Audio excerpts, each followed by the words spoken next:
Wind টারবিন,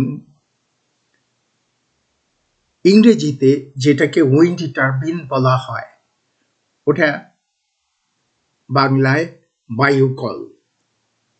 বায়ুকল মূলত এমন একটি ঘূর্ণমান যন্ত্র যা বাতাস থেকে শক্তির রূপান্তর ঘটায়। বাতাসের গতি কাজে লাগিয়ে যান্ত্রিক শক্তির ব্যবহারের মাধ্যমে বায়ুকল দিয়ে সরাসরি পানি তোলা যায়, কাঠ কাটা যায়, পাথর কাটা যায়। বায়ুকল এভাবে সরাসরি কোনো কাজে ব্যবহার করা হলে তাকে বায়ু কারখানা, উইন্ড মিল বলা হয়ে থাকে।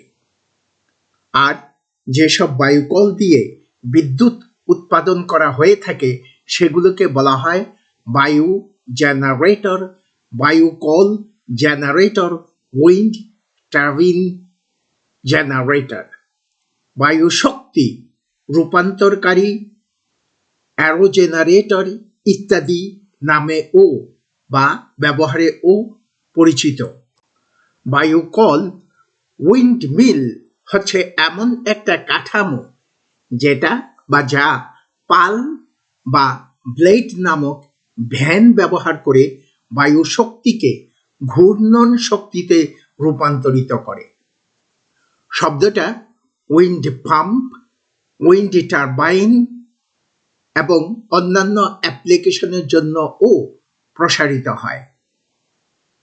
ইংরেজি বলার কিছু অংশে বিশ্ব বায়ু ইঞ্জিন শব্দটি কখনো কখনো এ জাতীয় ডিভাইসগুলিকে বর্ণনা করতে ব্যবহৃত হয়।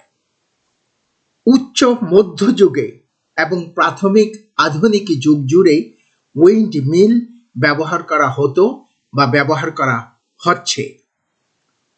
অনুভূমিক বা প্যানমুন উইন্ডমিল প্রথম নবম শতাব্দীতে পারস্যে আবির্ভূত হয়েছিল এবং 12 শতকে উত্তর পশ্চিম ইউরোপে উল্লম্ব উইন্ডমিল প্রথম আবির্ভূত হয়েছিল।